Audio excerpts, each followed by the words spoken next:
Bonjour à tous, bienvenue dans C'est la question, votre émission de décryptage en images, chiffres et cartes. Aujourd'hui, comment le Festival de la bande dessinée d'Angoulême est passé d'un petit salon spécialisé à un événement mondial. C'est l'événement de l'année qui fait la notoriété d'Angoulême. Alors que la 50e édition du Festival de la bande dessinée vient de baisser le rideau, revenons sur cette épopée culturelle et économique. L'aventure débute à la fin des années 60. Une poignée de passionnés lance un festival BD dans les MJC et librairies de la ville. L'événement se cantonne alors à une poignée de connaisseurs. 1974 marque le début du Salon international de la bande dessinée organisé au musée d'Angoulême. Le succès est immédiat, 10 000 visiteurs visitent le festival. En 1975, le SIBD prend place dans un chapiteau temporaire. C'est la toute première bulle qui attire 15 000 visiteurs. Les années 80 actent la professionnalisation du festival. Médias et ministres font le déplacement, tandis que les élus locaux y voient l'opportunité de rebondir après le déclin des papeteries. En 1984, Jack Lang, alors ministre de la Culture, annonce la création du Centre national de la bande dessinée et de l'image. Les premiers studios de dessin animé s'installent en ville, les bases sont jetées pour faire d'Angoulême la capitale de la bande dessinée. 1990 préfigure la version moderne de l'événement.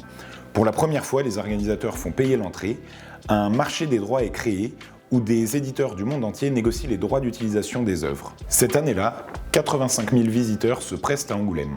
L'événement ne cesse de croître par la suite. Les pays invités se multiplient, les expositions et conférences se succèdent dans toujours plus de lieux dédiés, comme Manga City, créé en 2019 au stade Léonide Lacroix, aujourd'hui face à l'Alpha. Désormais, l'affluence avoisine les 200 000 festivaliers venus de toute l'Europe. C'est le plus gros événement du département. Mais le festival, c'est aussi une histoire de gros sous. Et son budget a dû suivre sa montée en puissance. Il était d'1,2 million d'euros en 1984, 2,2 en 1997, 3,5 en 2010 et 4,5 millions d'euros aujourd'hui. A noter que les subventions publiques pèsent pour un peu moins de la moitié de cette enveloppe, ce qui vaut au festival d'être régulièrement ballotté au gré des contraintes budgétaires des collectivités, comme en 1992 ou en 2010. Pour faire passer la pilule aux élus, les organisateurs brandissent souvent l'argument des retombées économiques, mais les études manquent cruellement sur le sujet.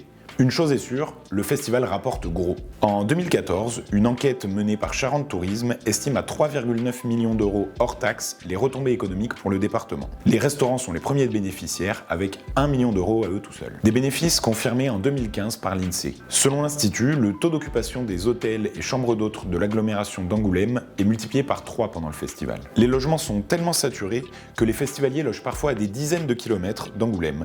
Ainsi, sur 9 800 nuitées réservées pendant le festival, un tiers l'est hors de l'agglomération d'Angoulême. C'est le signe d'un événement démesuré, mais crucial pour la vie culturelle et économique du département.